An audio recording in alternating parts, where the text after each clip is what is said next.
Hello dear students, welcome to my channel Easy Politics with Suresh। ଆଜିର ଭିଡ଼ିଓରେ ଆମେ ପଢ଼ିବା ଭାରତ ଓ ଚୀନ ସମ୍ପର୍କ।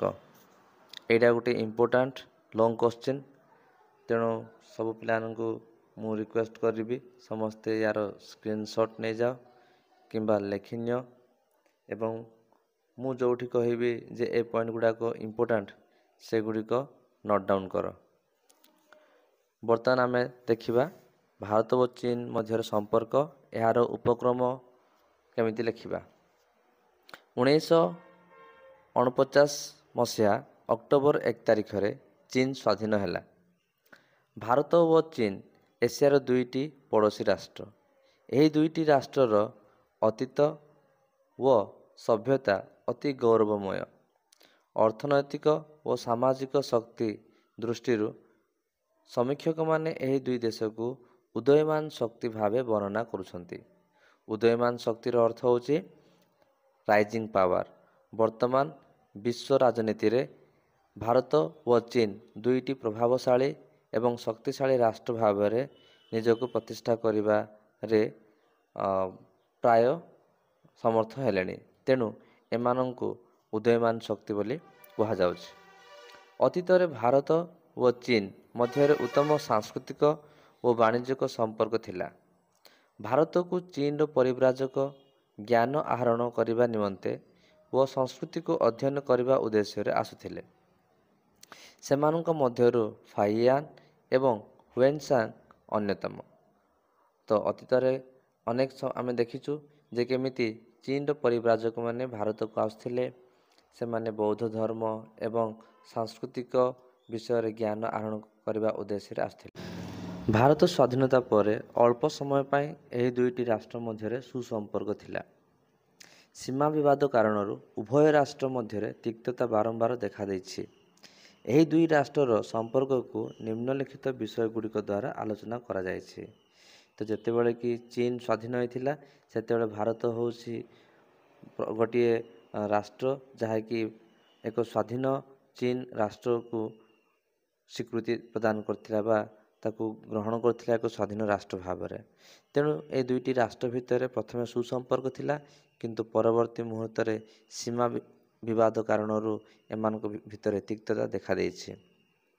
ବର୍ତ୍ତମାନ ଆମେ ଗୋଟିଏ ଇମ୍ପୋର୍ଟାଣ୍ଟ ପଏଣ୍ଟ ପଢ଼ିବା ଯେ କେମିତି ଏମାନଙ୍କ ଭିତରେ ସମ୍ପର୍କ ରହିଛି। ପ୍ରଥମ ହେଉଛି ତିବ୍ବତ ପ୍ରସଙ୍ଗ ଓ ସୀମା ବିବାଦ। 1914 ମସିହାରେ ବ୍ରିଟିଶ ଶାସନାଧୀନ ଭାରତ, ଚୀନ ଓ ତିବ୍ବତର ପ୍ରତିନିଧିମାନେ ଗୋଟିଏ ରାଜିନାମାରେ ରାଜି ହେଲେ ଯେ ଭାରତ ଓ ତିବ୍ବତ ମଧ୍ୟରେ ସୀମା ହେଉଛି ମ୍ୟାକ୍-ମୋହନ ରେଖା। ତ 1914 ମସିହାରେ କ'ଣ ହେଇଥିଲା, ବ୍ରିଟିଶ ଶାସନାଧୀନ ଯେତେବେଳେ ଭାରତ ଥିଲା ସେହି ସମୟରେ ଭାରତ, ଚୀନ ଓ ତିବ୍ବତ ମଧ୍ୟରେ ଯେଉଁ ପ୍ରତିନିଧିମାନେ ସେମାନେ ଗୋଟିଏ ରାଜିନାମାରେ ସ୍ୱାକ୍ଷର କରିଥିଲେ। ସେହି ରାଜିନାମା ଥିଲା ଯେ ଭାରତ ଓ ତିବ୍ବତ ମଧ୍ୟରେ ଯେଉଁ ସୀମା ରହିଛି ତାକୁ କୁହାଯାଏ ମ୍ୟାକ୍-ମୋହନ ରେଖା। ଏଇଟା ଗୋଟେ ସର୍ଟ କ୍ୱେଶ୍ଚିନ୍ରେ ଆସିଥାଏ। ମ୍ୟାକ୍-ମୋହନ ରେଖା କ'ଣ? ଏହା ହେଉଛି ଭାରତ ଓ ତିବ୍ବତ ମଧ୍ୟରେ ଥିବା ସୀମା। ଏହି ରାଜିନାମାକୁ ଭାରତ ଓ ତିବ୍ବତ ମାନୁଥିଲେ ହେଁ ଚୀନ ଏହାକୁ ମାନିବାକୁ ରାଜି ହେଉନାହିଁ। ଚୀନ ତିବ୍ବତ ଉପରେ ନିଜର ସାର୍ବଭୌମତ୍ୱ କ୍ଷମତାକୁ ପ୍ରୟୋଗ କରିବା ପାଇଁ ଚାହୁଁଛି ଏବଂ ତିବ୍ବତର ଆଭ୍ୟନ୍ତରୀଣ ବ୍ୟାପାରରେ ହସ୍ତକ୍ଷେପ କରିବାକୁ ଉଦ୍ୟମ କରୁଛି। ଭାରତ ସରକାର ତିବ୍ବତର ଅଧିବାସୀମାନଙ୍କୁ ଏବଂ ଦଲାଇ ଲାମାଙ୍କୁ 1959 ମସିହାରେ ଭାରତରେ ଶରଣ ଦେଇଥିବାରୁ ତିବ୍ବତକୁ ଆଧାର କରି ଚୀନ ଭାରତ ଉପରେ କ୍ଷୁବ୍ଧ ଅଟେ। 1959 ମସିହାରେ ଯେତେବେଳେ କି ତିବ୍ବତର ଦଲାଇ ଲାମା ଏବଂ ତିବ୍ବତର ଅଧିବାସୀମାନେ ତିବ୍ବତ ଅଞ୍ଚଳରୁ ପଳାୟନ କରି ଭାରତ ଆସିଥିଲେ ଏବଂ ଭାରତ ସେମାନଙ୍କୁ ଶରଣାର୍ଥୀ ଭାବରେ ରଖିଥିଲା, ସେହି କାରଣରୁ ଚୀନ ଭାରତ ଉପରେ କ୍ଷୁବ୍ଧ ବା ନିଜର ରାଗ ଭାରତ ଉପରେ ରଖିଛି। ଚୀନ ଉତ୍ତର ପୂର୍ବ ଭାରତର ଆକ୍ସାଇ ଚୀନ ଅଞ୍ଚଳ ଓ ଅରୁଣାଚଳ ପ୍ରଦେଶର କେତେକ ଭାଗକୁ ନିଜର ବୋଲି ଦାବି କରୁଛି। ଏହା ସୀମା ବିବାଦର ମୁଖ୍ୟ କାରଣ।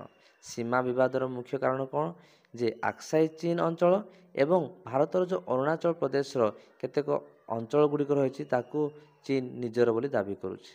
ଚୀନ ନିଜର ମାନଚିତ୍ରରେ ଏହି ଅଞ୍ଚଳ ଗୁଡ଼ିକୁ ପ୍ରଦର୍ଶନ କରାଉଛି। ଏହାକୁ ନେଇ ଦୁଇ ରାଷ୍ଟ୍ର ମଧ୍ୟରେ ବିବାଦ ଦେଖାଦେଉଛି।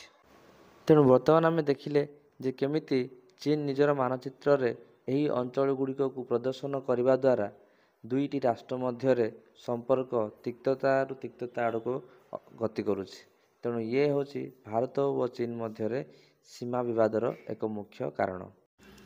ବର୍ତ୍ତମାନ ଆମେ ଦେଖିବା ପଞ୍ଚଶୀଳ ରାଜିନାମା। 1954 ମସିହା ଏପ୍ରିଲ 29 ତାରିଖରେ ଭାରତର ପ୍ରଧାନମନ୍ତ୍ରୀ ଜବାହରଲାଲ ନେହେରୁ ଓ ଚୀନର ପ୍ରଧାନମନ୍ତ୍ରୀ ଚାଓ ଏନ୍ ଲାଇଙ୍କ ମଧ୍ୟରେ ପଞ୍ଚଶୀଳ ନୀତି ସ୍ୱାକ୍ଷର ହୋଇଥିଲା। ଏହି ନୀତିଗୁଡ଼ିକ ହେଉଛି: 1. ପ୍ରତ୍ୟେକ ରାଷ୍ଟ୍ରର ଅଖଣ୍ଡତା ଓ ସାର୍ବଭୌମତା ପ୍ରତି ପାରସ୍ପରିକ ସମ୍ମାନ ପ୍ରଦର୍ଶନ। 2. ହେଉଛି ପାରସ୍ପରିକ ଅନାକ୍ରମଣ। 3. ହେଉଛି ପରସ୍ପରର ଆଭ୍ୟନ୍ତରୀଣ ବ୍ୟାପାରରେ ହସ୍ତକ୍ଷେପ ନ କରିବା। 4. ହେଉଛି ସମାନତା ଓ ପାରସ୍ପରିକ ଉପକାର। ଓ 5. ହେଉଛି ଶାନ୍ତିପୂର୍ଣ୍ଣ ସହାବସ୍ଥାନ। ପିଲାମାନେ ଏଇଟା ଗୋଟେ ବହୁତ ଇମ୍ପୋର୍ଟାଣ୍ଟ 3 ମାର୍କିଆ ସର୍ଟ କୋଶ୍ଚିନ୍। ତେଣୁ ପଞ୍ଚଶୀଳ ରାଜିନାମାକୁ ଭଲରେ ପଢ଼ିକି ଯାଇଥିବ, ନିହାତି ପରୀକ୍ଷାରେ ଏ କୋଶ୍ଚିନ୍ଟା ଆସିଥାଏ। ନେକ୍ସଟ ହେଉଛି ସୀମା ଯୁଦ୍ଧ। 1962 ମସିହା ସେପ୍ଟେମ୍ବର 8 ତାରିଖରେ ଓ ପରେ ଅକ୍ଟୋବର 20 ତାରିଖରେ ଚୀନ ଭାରତ ଉପରେ ଆକ୍ରମଣ କରି ଉତ୍ତର ପୂର୍ବ ଭାରତର ଅନେକ ଅଞ୍ଚଳକୁ ଓ ଭାରତର ଉତ୍ତର ପଶ୍ଚିମରେ ଲଦାଖର ଆକ୍ସାଇ ଅଞ୍ଚଳକୁ ନିଜ କବଳକୁ ନେଇଥିଲା। ଭାରତୀୟ ସୈନ୍ୟ ପ୍ରସ୍ତୁତ ନଥିବାରୁ ଯୁଦ୍ଧରେ ପରାସ୍ତ ହୋଇଥିଲେ ଭାରତ। ସେହି ବର୍ଷ ନଭେମ୍ବର 20 ତାରିଖରେ ଚୀନ ଏକତରଫା ଯୁଦ୍ଧ ବିରତି ଘୋଷଣା କରିଥିଲା, କିନ୍ତୁ 29,000 ବର୍ଗ ମାଇଲ ଅଞ୍ଚଳ ନିଜ ଅଧିକାରରେ ରଖିଲା। ତ ଏଇଟା ଆମର ସର୍ଟ କୋଶ୍ଚିନ୍ରେ ଆସିଥାଏ ଯେ ଚୀନ ଭାରତକୁ କେବେ ଆକ୍ରମଣ କରିଥିଲା। ଏହାର ଉତ୍ତର ହେଉଛି 1962 ଏବଂ କେଉଁ ମାସରେ? ଅକ୍ଟୋବର ମାସରେ। ଗୋଟିଏ ହେଉଛି 8 ତାରିଖରେ ଏବଂ ଅନ୍ୟଟି ହେଉଛି 20 ତାରିଖରେ। ଏମିତି ଚୀନ ଆକ୍ରମଣ କରିଥିଲା। ଏଇଟା ଆମେ ମନେ ରଖିବା ନିହାତି ଦରକାର। ଡିରେ ଅଛି ବିଚ୍ଛିନ୍ନତାବାଦୀ ଓ ନକ୍ସଲମାନଙ୍କୁ ସାହାଯ୍ୟ। ଭାରତର ଉତ୍ତର ପୂର୍ବ ରାଜ୍ୟମାନଙ୍କରେ ବିଚ୍ଛିନ୍ନତାବାଦୀମାନେ ବହୁ ବର୍ଷ ଧରି ହିଂସାତ୍ମକ ଆନ୍ଦୋଳନ କରି ଆସୁଛନ୍ତି। ଏହି ଆନ୍ଦୋଳନକାରୀମାନଙ୍କୁ ଚୀନ ଅସ୍ତ୍ରଶସ୍ତ୍ର ଓ ଯୁଦ୍ଧ ଟ୍ରେନିଂ ପ୍ରଦାନ କରୁଛି। ସେହିପରି ନକ୍ସଲମାନେ ଚୀନଠାରୁ ଅସ୍ତ୍ରଶସ୍ତ୍ର ଓ ଆର୍ଥିକ ସାହାଯ୍ୟ ପାଇଥାନ୍ତି ବୋଲି ଆରୋପ ହୋଇଛି। ତେଣୁ ବିଚ୍ଛିନ୍ନତାବାଦୀ ଓ ନକ୍ସଲମାନଙ୍କୁ ଚୀନ ସାହାଯ୍ୟ କରିଥାଏ, ଯେଉଁ ବିଚ୍ଛିନ୍ନତାବାଦୀମାନେ କି ଭାରତର ଉତ୍ତର ପୂର୍ବରେ ଅଧିକ ସକ୍ରିୟ ଅଛନ୍ତି, କାରଣ ସେମାନେ ନୂତନ ରାଜ୍ୟ ଗଠନ କରିବା ପାଇଁ ଚାହୁଁଛନ୍ତି ଏବଂ ଭାରତଠାରୁ ପୃଥକ ହେବା ପାଇଁ ଚାହୁଁଛନ୍ତି। ନୂତନ ରାଷ୍ଟ୍ର ଗଠନ କରିବା ପାଇଁ ସେମାନେ ଚାହୁଁଛନ୍ତି। ନେକ୍ସଟ ପଏଣ୍ଟ ହେଉଛି ଭାରତ ବିରୁଦ୍ଧରେ ପାକିସ୍ତାନକୁ ଆୟୁଧ କରିବା। ପାକିସ୍ତାନ ହେଉଛି ଚୀନର ପରମ ବନ୍ଧୁ। ପାକିସ୍ତାନ ଚୀନର ବୈଷୟିକ କୌଶଳ ଓ ଡିଜାଇନ ନେଇ ପରମାଣୁ ବୋମା ତିଆରି କରିପାରିଛି। ପରମାଣୁ ଶକ୍ତିର ଅଧିକାରୀ ହେଲା ପରେ ପାକିସ୍ତାନ ଭାରତର ସମକକ୍ଷ ହୋଇ ଭାରତକୁ ପ୍ରତି କ୍ଷେତ୍ରରେ ବାଧା ଦେଉଛି। ଚୀନ ଓ ପାକିସ୍ତାନ ମିଶି ଭାରତ ପାଇଁ ବିଭିନ୍ନ ପ୍ରକାର ସମସ୍ୟା ଓ ଅସୁବିଧା ସୃଷ୍ଟି କରୁଛନ୍ତି। ଚୀନ ମଧ୍ୟ ପାକିସ୍ତାନକୁ ଅସ୍ତ୍ରଶସ୍ତ୍ର ଓ ଆର୍ଥିକ ସାହାଯ୍ୟ ଦେଉଛି ଏବଂ ଆନ୍ତର୍ଜାତିକ ସ୍ତରରେ ପାକିସ୍ତାନର କାର୍ଯ୍ୟାବଳୀକୁ ନିନ୍ଦା ନ କରି ପରୋକ୍ଷରେ ସମର୍ଥନ କରୁଛି। ନେକ୍ସଟ ପଏଣ୍ଟ ଦେଖିବା ପାକିସ୍ତାନର ଆତଙ୍କବାଦକୁ ସମର୍ଥନ। ଚୀନର ପଶ୍ଚିମାଞ୍ଚଳ କେତେଥର ଆତଙ୍କବାଦର ଶିକାର ହୋଇଛି। ଆତଙ୍କବାଦୀମାନେ ପାକିସ୍ତାନର ଟ୍ରେନିଂ ନେଇଥାନ୍ତି। ଚୀନ ଏହି ବିଷୟରେ ଅବଗତ ଏବଂ ପରୋକ୍ଷରେ ସାହାଯ୍ୟ କରିଥାଏ। ଚୀନ ଆନ୍ତର୍ଜାତିକ ସ୍ତରରେ ଆତଙ୍କବାଦୀ ପାକିସ୍ତାନକୁ ସମର୍ଥନ କରୁଛି। ଭାରତ ନିରାପତ୍ତା ପରିଷଦରେ ଏକାଧିକ ଥର ଦାବି କରିଛି ଯେ ପାକିସ୍ତାନୀ ଆତଙ୍କବାଦୀ ଆଝାର ମାସୁଦଙ୍କୁ ଆତଙ୍କବାଦୀ ଭାବେ ଘୋଷଣା କରାଯାଉ, କିନ୍ତୁ ଅନେକ ଥର ଏ ପ୍ରସ୍ତାବକୁ ଚୀନ ଭିଟୋ କ୍ଷମତା ପ୍ରୟୋଗ କରି ନାକଚ କରିଦିଏ। ଆଝାର ମାସୁଦ ଜୈଶ-ଇ-ମହମ୍ମଦ ଆତଙ୍କବାଦୀ ସଂଗଠନର ମୁଖ୍ୟ। ଏହି ଆତଙ୍କବାଦୀ ସଂଗଠନ ଭାରତରେ ଅନେକ ଆତଙ୍କବାଦୀ ହିଂସା ଘଟାଇଛି। ଆନ୍ତର୍ଜାତିକ ଦାବି ଆଗରେ ମୁଣ୍ଡ ନୁଆଁଇ ଚୀନ ଭିଟୋରୁ ବିରତ ହେବାରୁ 2019 ମସିହା ମେ 1 ତାରିଖରେ ନିରାପତ୍ତା ପରିଷଦ ଆଝାର ମାସୁଦକୁ ଆତଙ୍କବାଦୀ ରୂପେ ଘୋଷଣା କଲା। ତେଣୁ ଆମେ ଦେଖୁଛୁ ଯେ କେମିତି ପାକିସ୍ତାନର ଆତଙ୍କବାଦୀ କାର୍ଯ୍ୟକଳାପକୁ ଏବଂ ବିଭିନ୍ନ ଆତଙ୍କବାଦୀ ସଂଗଠନ ଓ ଏହାର ମୁଖ୍ୟମାନଙ୍କୁ ଚୀନ ଆନ୍ତର୍ଜାତିକ ସ୍ତରରେ ସମର୍ଥନ କରୁଛି ଏବଂ ପରୋକ୍ଷରେ ସାହାଯ୍ୟ ମଧ୍ୟ କରୁଛି। ବର୍ତ୍ତମାନ ନେକ୍ସଟ ପଏଣ୍ଟ ଦେଖିବା ଭାରତ ବିରୋଧରେ ଭିଟୋ। ଚୀନ ବିରୋଧ କରିବାରୁ ଭାରତ ନିରାପତ୍ତା ପରିଷଦର ସ୍ଥାୟୀ ସଦସ୍ୟ ହୋଇପାରୁନାହିଁ। ଜାତିସଂଘର ଅର୍ଦ୍ଧାଧିକ ସଭ୍ୟ ଓ ନିରାପତ୍ତା ପରିଷଦର ଅନ୍ୟ 4 ସ୍ଥାୟୀ ସଦସ୍ୟ ଭାରତ ନିରାପତ୍ତା ପରିଷଦର ସ୍ଥାୟୀ ସଦସ୍ୟ ହେଉ ବୋଲି ଚାହାନ୍ତି, କିନ୍ତୁ ଚୀନର ବିରୋଧ ହେତୁ ଭାରତ ଏ ପଦ ପାଇପାରୁନାହିଁ। ନେକ୍ସଟ ହେଉଛି ଆଣବିକ ଯୋଗାଣକାରୀ ଗୋଷ୍ଠୀରେ 48 ଜଣ ସଭ୍ୟ ଅଛନ୍ତି। ଏ ଗୋଷ୍ଠୀରେ ସଭ୍ୟ ହେବା ପାଇଁ ଭାରତର ସମସ୍ତ ଯୋଗ୍ୟତା ଅଛି, କିନ୍ତୁ ଯେହେତୁ ଚୀନ ନିଜର ଭିଟୋ କ୍ଷମତାକୁ ପ୍ରୟୋଗ କରିଥାଏ, ତେଣୁ ଭାରତ ଏହି ସମସ୍ତ କ୍ଷେତ୍ରରେ ନିଜର ସଦସ୍ୟତା ପାଇପାରୁନାହିଁ। ତେଣୁ ଭାରତକୁ ଜାଣିଶୁଣି ଚୀନ ନିଜର ଭିଟୋ କ୍ଷମତାକୁ ପ୍ରୟୋଗ କରିଥାଏ ଏବଂ ଅନେକ ଜରୁରୀ ବା ଗୁରୁତ୍ୱପୂର୍ଣ୍ଣ ପଦବୀ ଗୁଡ଼ିକ ଯାହା ଭାରତ ପାଇବା ଦରକାର ସେ ସମସ୍ତରୁ ଭାରତକୁ ବଞ୍ଚିତ କରିଥାଏ। ତେଣୁ ଆମେ ଦେଖୁଛେ କେମିତି ଭାରତ ବିରୁଦ୍ଧରେ ଚୀନ ନିଜର ଭିଟୋ କ୍ଷମତାକୁ ପ୍ରୟୋଗ କରୁଛି। ନେକ୍ସଟ ପଏଣ୍ଟ ହେଉଛି ଭାରତକୁ ଚାରିପଟୁ ଘେରୁଛି। ଚୀନ ତିବ୍ବତରେ ଭାରତର ସୀମାକୁ ଲାଗି ଶକ୍ତିଶାଳୀ ମିସାଇଲ ପୋତିଛି। ପୂର୍ବ ଓ ଦକ୍ଷିଣରେ ଯଥାକ୍ରମେ ମିଆଁମାର ଓ ଶ୍ରୀଲଙ୍କାର ଉପକୂଳରେ ଚୀନ ନିଜର ଯୁଦ୍ଧ ଜାହାଜ ସାମୟିକ ବିଶ୍ରାମ ନେବା ପାଇଁ ଓ ସେଠାରେ ତେଲ ପକାଇବା ପାଇଁ ସେମାନଙ୍କ ସହିତ ରାଜିନାମା ସ୍ୱାକ୍ଷର କରିଛି। ପାକିସ୍ତାନର ଗ୍ୱାଦାର ବନ୍ଦର ଚୀନର ଯୁଦ୍ଧ ଜାହାଜ ଘାଟି ହେବ। ଭାରତ ମହାସାଗରରେ ଚୀନ ଯୁଦ୍ଧ ଜାହାଜ ପଇଁତରା ମାରୁଛି। ଭାରତର ପୂର୍ବ, ଦକ୍ଷିଣ ଓ ପଶ୍ଚିମରେ ଚୀନର ଯୁଦ୍ଧ ଜାହାଜର ବୃଦ୍ଧି ପାଉଥିବା ସ୍ଥିତିକୁ ବା ଉପସ୍ଥିତିକୁ ଚୀନର ଭାରତ ବିରୋଧରେ ମୁକ୍ତାର ମାଳି ରଣନୀତି ରୂପେ ଆଖ୍ୟା ଦିଆଯାଇଛି। ତ ମୁକ୍ତାର ମାଳି ରଣନୀତି କ'ଣ? ମୁକ୍ତାର ମାଳି ରଣନୀତି ହେଉଛି ବା ତାକୁ ଇଂରାଜୀରେ ଷ୍ଟ୍ରିଙ୍ଗ ଅଫ୍ ପଲ୍ସ ବୋଲି କହନ୍ତି। ଏହି ରଣନୀତି କ'ଣ? ଭାରତକୁ ଚୀନ ପୂର୍ବ, ଦକ୍ଷିଣ ଏବଂ ପଶ୍ଚିମରେ ଚାରିଆଡ଼ୁ ଯେହେତୁ ଘେରିକି ରହିଛି, ତେଣୁକରି ଏହି ରଣନୀତିକୁ ଚୀନର ମୁକ୍ତାର ମାଳି ରଣନୀତି ବୋଲି କୁହାଯାଏ। ସେ କେମିତି ଶ୍ରୀଲଙ୍କା ଏବଂ ପାକିସ୍ତାନ ତା ସହିତ ଆମେ ମିଆଁମାର ଏମାନଙ୍କୁ ଆର୍ଥିକ ସାହାଯ୍ୟ ଦେବା ସହିତ ସେମାନଙ୍କ ସହିତ ବିଭିନ୍ନ ରାଜିନାମା କରି ସେମାନଙ୍କର ବନ୍ଦର ଗୁଡ଼ିକରେ ଏବଂ ସେମାନଙ୍କ ଅଞ୍ଚଳରେ ନିଜର ଯୁଦ୍ଧ ଜାହାଜ ଗୁଡ଼ିକକୁ ସେଠାରେ ରଖୁଛି ବିଶ୍ରାମ ଦେବା ପାଇଁ ଏବଂ ଭାରତକୁ ଚାରିଆଡ଼ୁ ଘେରିବା ପାଇଁ ଚେଷ୍ଟା କରୁଛି। ନେକ୍ସଟ ପଏଣ୍ଟ ହେଉଛି ଅଦଳ ବଦଳ ଫର୍ମୁଲା। 1950 ଦଶକରେ ଚୀନର ତତ୍କାଳୀନ ପ୍ରଧାନମନ୍ତ୍ରୀ ଚାଓ ଏନ୍ ଲାଏ ଏବଂ ଭାରତର ପ୍ରଧାନମନ୍ତ୍ରୀ ଜବାହରଲାଲ ନେହେରୁ ଏହି ପ୍ରସ୍ତାବ ଦେଇଥିଲେ।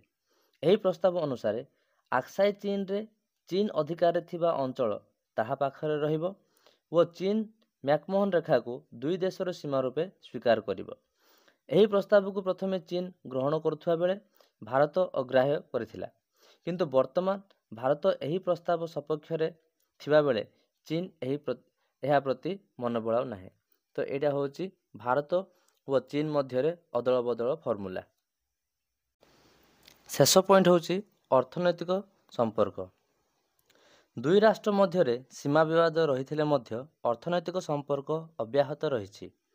ଚୀନ ସରକାର ଓ ଭାରତ ସରକାର ମଧ୍ୟରେ ଦ୍ୱିପାକ୍ଷିକ ବାଣିଜ୍ୟ $100 ବିଲିୟନ ରୁ ଉର୍ଦ୍ଧ୍ୱ ହେଲାଣି।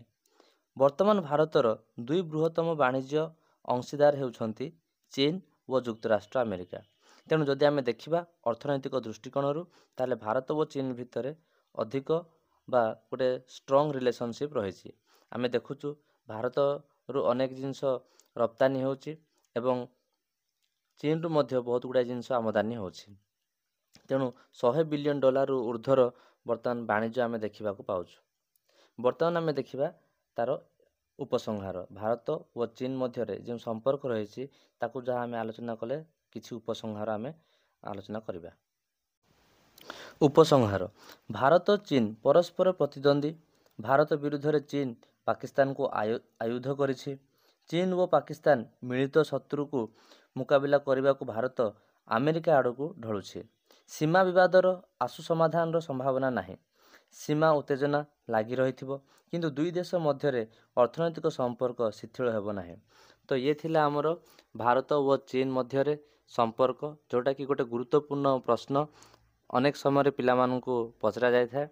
ତେଣୁ ମୁଁ ଭାବୁଛି ଯଦି ପିଲାମାନେ ତୁମେ ଏଇ ଯେଉଁ ନୋଟ୍କୁ ଭଲରେ ତୁମେ ନିଜେ ଲେଖିନେବ, ଭଲରେ ତୁମେ ଯଦି ବୁଝିବ, ପଢ଼ିବ ଏବଂ ମୁଁ ଯେଉଁ ମଝିରେ ପଏଣ୍ଟ କହିଲି ଯେ କେଉଁଗୁଡ଼ାକୁ ବହୁତ ଜରୁରୀ ପରୀକ୍ଷା ପାଇଁ 3 ମାର୍କିଆ ହେଉ କିମ୍ବା 1 ମାର୍କିଆ ପାଇଁ, ସେଗୁଡ଼ାକୁ ଯଦି ତୁମେ ଭଲରେ ଟିକେ ଧ୍ୟାନ ଦେବ ତାହେଲେ ନିଶ୍ଚିତ ରୂପେ ତୁମେ ଭଲ ନମ୍ବର ରଖିପାରିବ। ଭଲ ନମ୍ବର ଅର୍ଥ ଏଇଠି ମୁଁ କହିବି ପୁରା ଫୁଲ୍ ନମ୍ବର ତୁମେ ପାଇପାରିବ ଯଦି ଯାହା ମୁଁ ଲେଖିଛି ସେଗୁଡ଼ାକ ତୁମେ ଯଦି ଲେଖିବ।